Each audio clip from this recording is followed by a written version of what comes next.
come to terms with some uncomfortable realities about the state of Halcyon.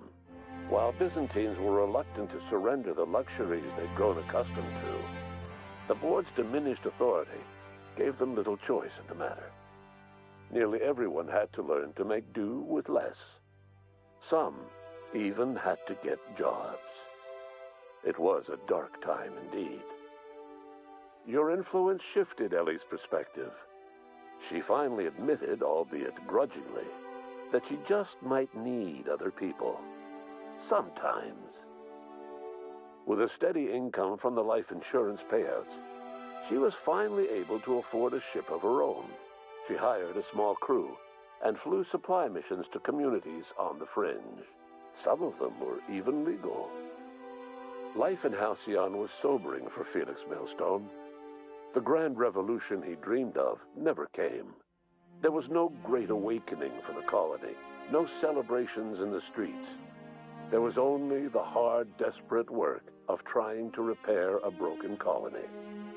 Felix never had a head for numbers, but if there was labor to be done, he was there to help. Eventually, Felix realized that the work of a revolution was done with two hands. As much as he enjoyed his adventures aboard the Unreliable, the vicar, known as Max, eventually decided that it was time to move on, to live out the life he had sought so long to create. He knew there were many in the colony who carried burdens much worse than the ones he had struggled with, and he devoted himself to easing their suffering wherever he could. He only ever took up arms again to defend the defenseless. Unshackled from a lifetime of striving and fighting the universe and himself, Vicar Maximilian de Soto was finally at peace. Once the matter with the Hope colonists was resolved, Junlei bashfully asked Parvati if she'd like to join her permanently on the Groundbreaker, and Parvati enthusiastically, if somewhat awkwardly, agreed. The stories of her adventures spread across the colony, and Parvati soon found herself the center of attention. Having served as the engineer of a renowned spacecraft, tramp freighters and wildcat miners sought her out by name, and in no time, she was a fixture in the Groundbreaker's mechanical ecosystem. She and Junlei were never far apart. Nyoka returned to Monarch to take another crack at making a permanent life for herself. She formed the Charon Group, a mercenary outfit of ragtag survivalists and wilderness experts. Anyone in need of a guide, or just looking to throw back a beer and swap stories, could find her camping on the trail or clearing an infestation. The SAM unit that accompanied you spread awareness of the product line's superior sanitation and maintenance capabilities across what was left of the colony. This led to a boost in SAM unit sales. Did you know that SAM units are the longest-lasting, toughest-acting cleaning solution in Halcyon? Minister Clark was released from house arrest, and his contact with you gave him a sense of renewed purpose and vigor. Once it became clear that no help would be coming from Earth, he threw his considerable efforts and talents into helping Halcyon manage the crisis before it. Chairman Rockwell served as the public face for the changes in Halcyon to come. Whenever you needed strings pulled or a voice to sell a policy change, Rockwell was only too happy to oblige.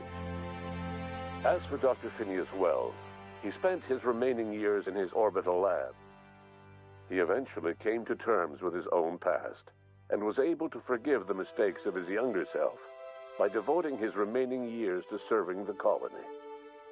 In the end, Dr. Wells was able to save every scientist and engineer aboard the Hope. Over the next decade, nearly all of the Hope's remaining colonists were successfully revived. Halcyon saw a period of rapid technological and scientific advancement. Breakthroughs in dietary supplements saved the colony from starvation. Geoengineering projects and social reforms began to change the structure and character of the colony. Dr. Wells laid the groundwork for the project to save the colony, but he would never live to see the fruits of his labor. He passed away a few years later. His work was carried on by the scientists and engineers he revived. Today, Halcyon has stabilized. The people of the colony work hard to adapt to their new circumstances.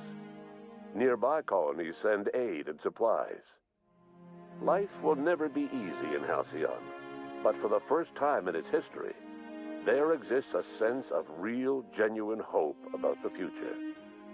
And what about you, the unplanned variable in the history of Halcyon? You brought an end to the chaos on Tartarus and made Chairman Rockwell your own puppet, a role he was all too eager to play. The colony never realized you were the true power behind the new administration. By acting vicariously through agents and third parties, you controlled Halcyon from the shadows. As a result, Halcyon survived the turbulent years that were to follow. No one knows what's happened to Earth, and no one knows what the future has in store for Halcyon. All we know for certain is this: the name of the Unreliable and that of its intrepid captain will remain the subject of countless stories for years to come.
Hawthorne, if you're getting this, something's happened to me. Got mixed up in some shady business on Gorgon. Should have known better. But I landed on something big. And now this job's an itch I can't stop scratching. There's a whole research compound left of the Sprats. I think I'm close to figuring out why. But something dangerous is closer to me. Got the job through one Minnie Ambrose. Top runger who just came into some money, was offering a hefty bid card for qualified help. Trust me, her money's good. Talk to Minnie. Take the job. If I ain't gonna live to see the payday, might as well be you. Consider us even, old pal. Well, that fellow certainly seemed trustworthy.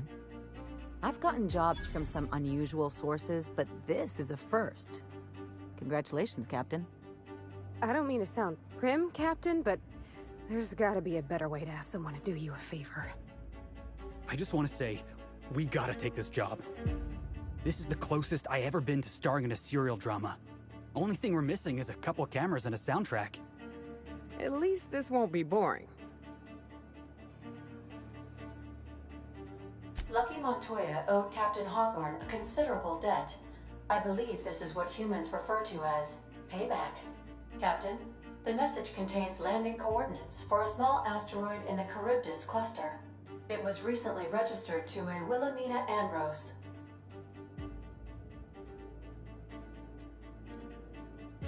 She might even be open to giving us hazard pay, on account of the severed arm.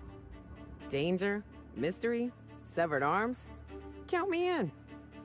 Oh, Captain, we're in a proper mystery now. This sounds even more questionable than most of our endeavors. But what's life for if not to rush headlong into uncertainty? So, we're taking the job? Yes! I'll go pack my things. You think this is a tossball stick kind of job or more of a heavy machine gun situation? Lucky Montoya had a statistically significant tendency to encounter situations of extreme danger. He liked to show off his battle scars. I get the feeling he won't be flashing this one around. He was also the fourth best paid freelancer in the system. This had less correlation with his measured aptitudes, which rank at or below average, than with a pattern of fortunate circumstances. I have transferred the coordinates for Ambrose Manor to your navigation terminal. We can travel there when you are ready.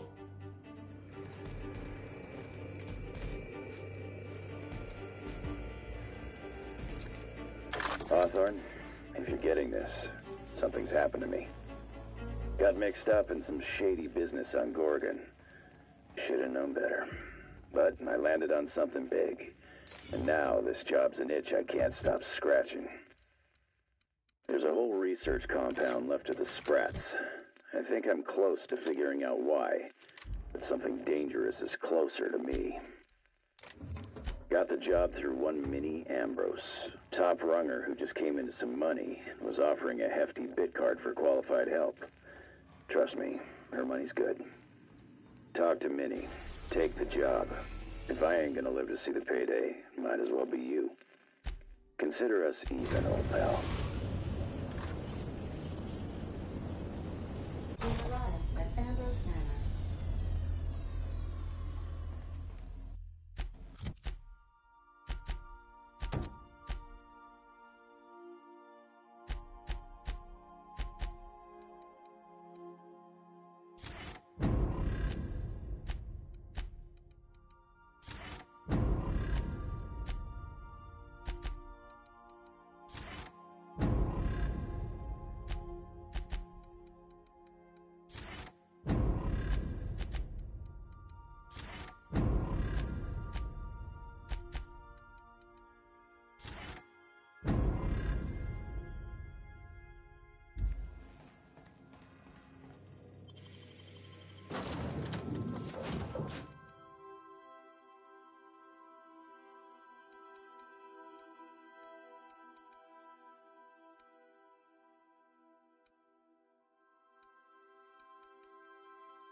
Welcome to Ambrose Manor. We were not expecting company. Please follow. Do not stray from the path. Well, we're not known for going where we're told, but we'll see what we can do.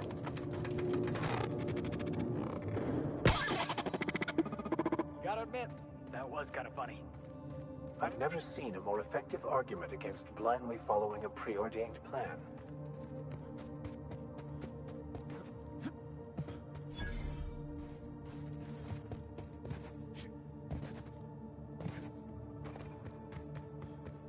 Wow, Ambrose Manor. Hey, do you think it's haunted? I bet it's haunted. People will go to extraordinary lengths to define themselves, won't they? This is just a facade to hide. This place looks kind of sad. Like it's been waiting for someone to make a home out of it.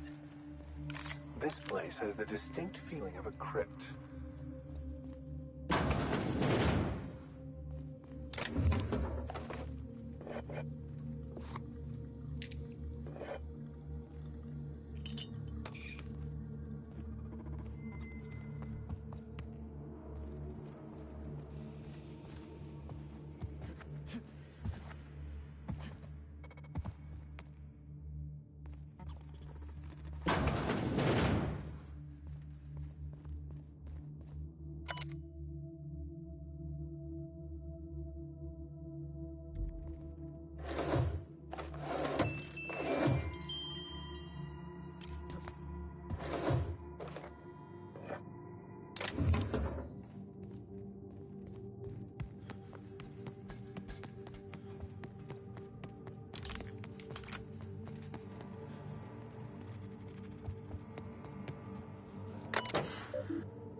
This unit expert.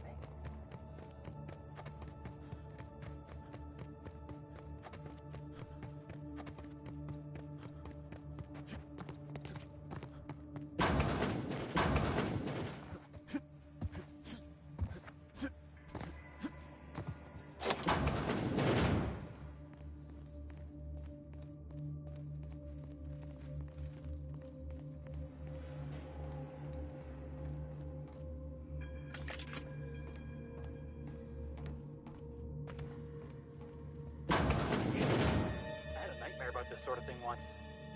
Crawling around on my hands and knees inside an attic. Secret tunnel.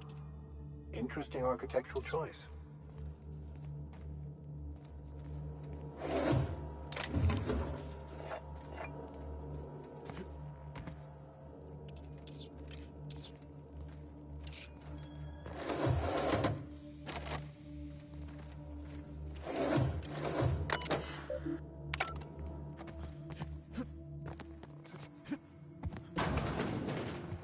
Lucky? Huh? Apparently not. So who the devil are you? You don't say. Well, make yourself at home, Captain. I'm sure we have much to discuss. Do you see that glowing chunk of space rock? That's Gorgon. My birthright, my burden, and the bane of my existence. I hate to drink alone, and this is my third. So join me in raising a glass. To Gorgon.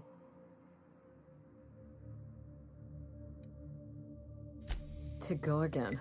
May cosmic winds shepherd her to the nearest star.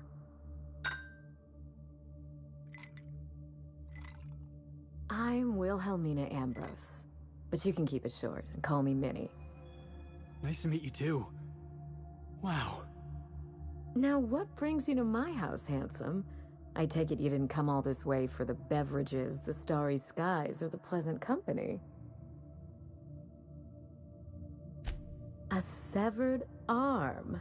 How positively ghoulish. You know this is a private residence, not a curio shop?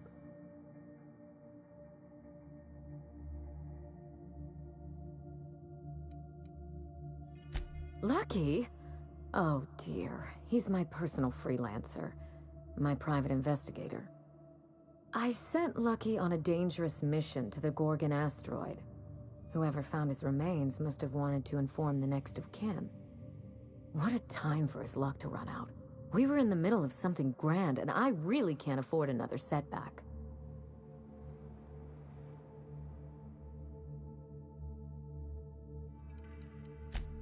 Funny that you should bring that up.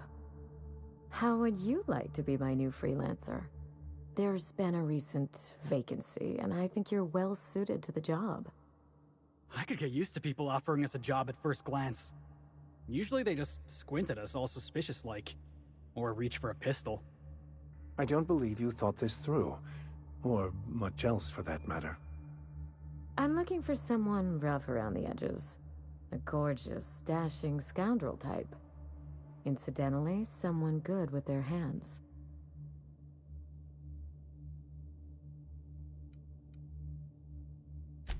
I like my employees well-groomed.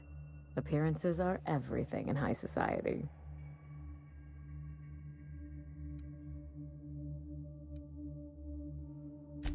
My mother, Dr. Olivia Ambrose, worked for Spacer's Choice at the Gorgon Research Facility.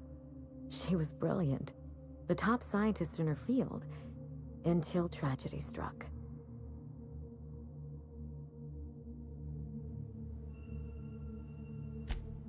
One day, Spacer's Choice shut down all research and evacuated Gorgon. Everyone had to scramble or risk getting left behind. It was chaos. Employees fled for their lives. Mother never made it home. I'm told she wasn't the only casualty that fateful day. Mother's name has since been dragged through the mud. Spacer's Choice blames her for the collapse of Project Gorgon, and I just know they're lying.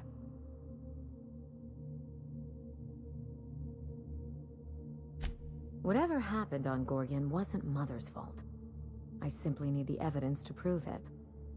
We're going to drag the truth kicking and screaming into the light. Even if it means bringing ruin and humiliation to Spacer's Choice.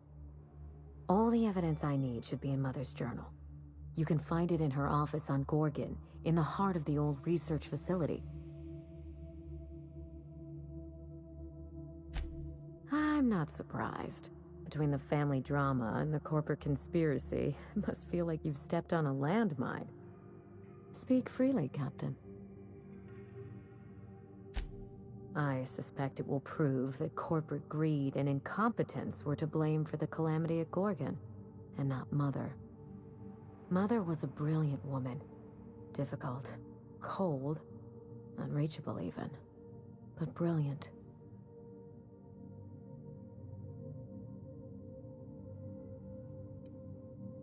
Spacer's Choice evacuated in a hurry, leaving a fortune's worth of equipment in their wake. Mother's journal would have escaped their notice. This is my last hope of redeeming the Ambrose name. I don't like my chances, but I have to try. And I need help. Your help.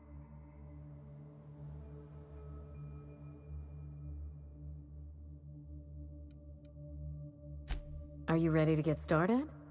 The longer we wait, the colder the trail gets.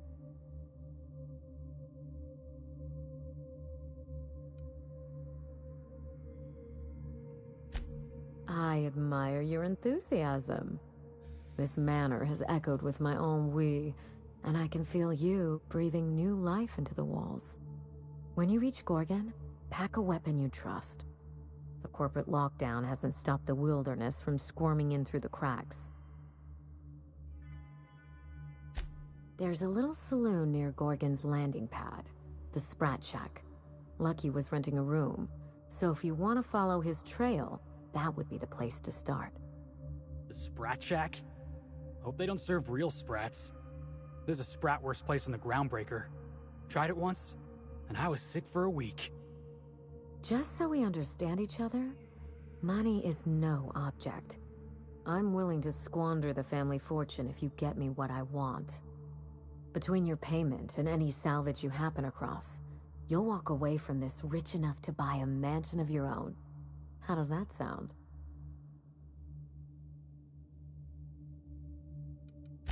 A consummate professional.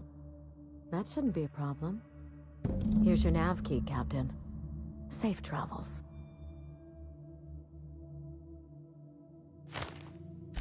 Spacer's Choice should be the one apologizing, but... thank you. Sincerely. A word of advice before you go, Captain. Trust no one. Mother's office is in the heart of the Gorgon facility. You're free to salvage anything that isn't nailed down. I only want what's mine. Don't worry about us. We're well versed in helping ourselves to anything that's not nailed down. Hey boss, what's our policy on getting to know our clients a little better? You think she'd appreciate some company? Alright. I can do this. Here goes. Miss Ambrose? Must get awful lonesome up here all by yourself. What do you do for fun? Because, if you're interested, I've got the full set of Terran Monarch. The last thing I need in my life is more corporate propaganda masquerading as entertainment.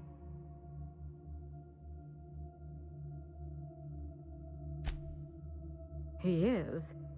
Oh dear. It's been a while, and I'm out of practice. You seem very nice, and very pretty.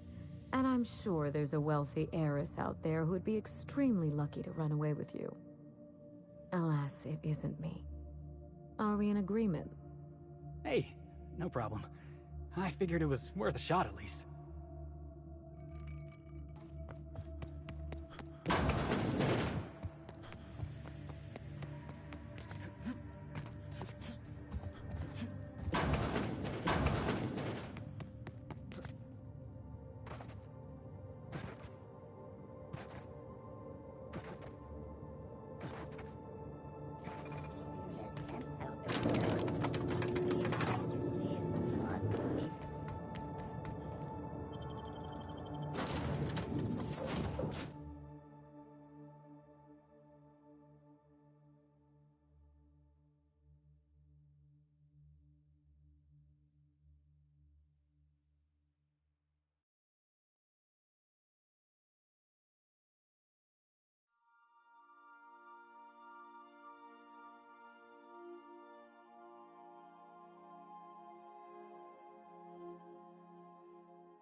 Here we...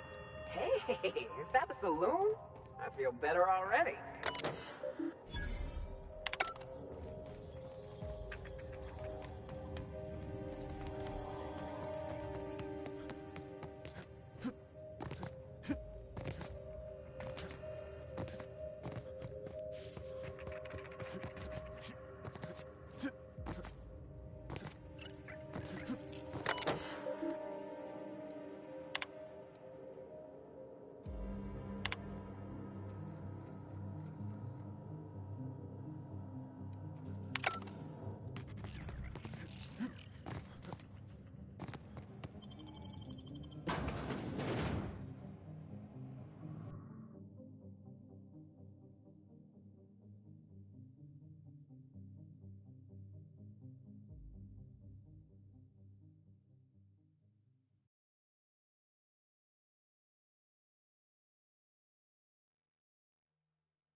Come here. Let's have... All right, inspection time. Look at my eyes for as long as you can without blinking. Starting now. Good. Look up. Now look down. Thank you. Got him from my mother. You're doing swell. Now, name and occupation. Good enough for me. You're cleared to pass. That was a sanity check. If you had changed like the others, it'd be in your eyes. You'd also be drooling, cursing, and making a mess of the place. Welcome to the Sprat Shack. You can head on downstairs. Stay cool. Been an age since I had a good trip again. Hope they've got it on tap.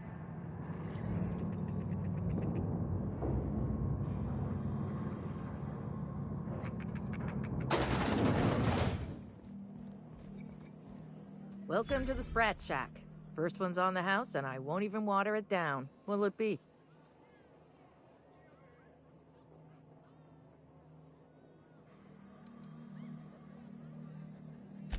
Bottoms up. It's not every day that Sublight's vice president strolls in through the front door. You here on business?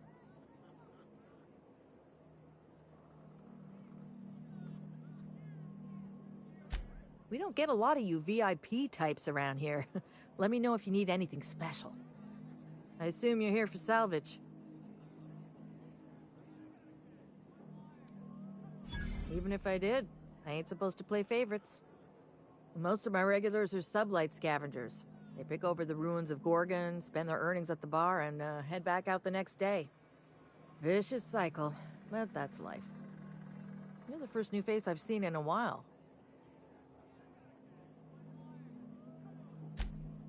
Lucky. Sure, I knew him. He could get a little dramatic at times, but he was a good guy. Heard he took on a dangerous job.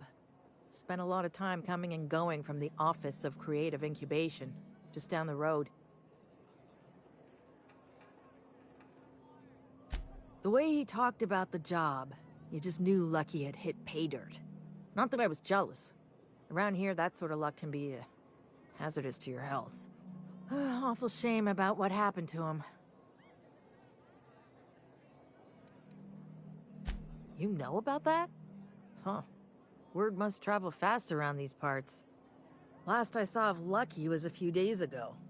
I went outside for a smoke and a stroll, and I saw this wild canid dragging a bloody limb. So I kicked the canid, scared it off.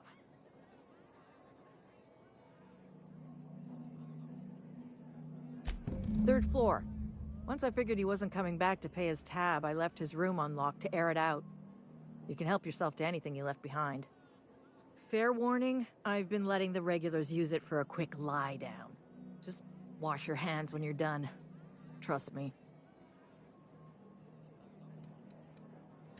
Be seeing you.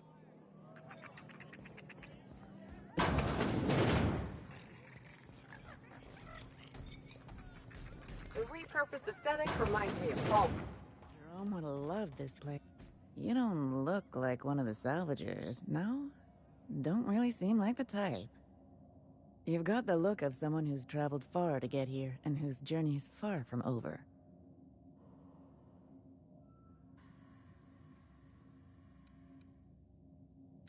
You and me both. I don't know if you're bound for the old ruins, but in case you are, can you look into something? I'd do it myself, but of course, the Marauders would eat me alive.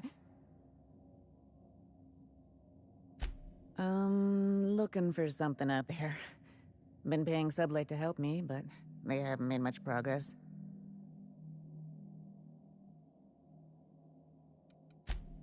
My husband, Jerome, died on Gorgon. I need you to get me his old hip flask. I gave it to him the day we signed our marriage contract, and he carried it wherever he went. I know it's still here.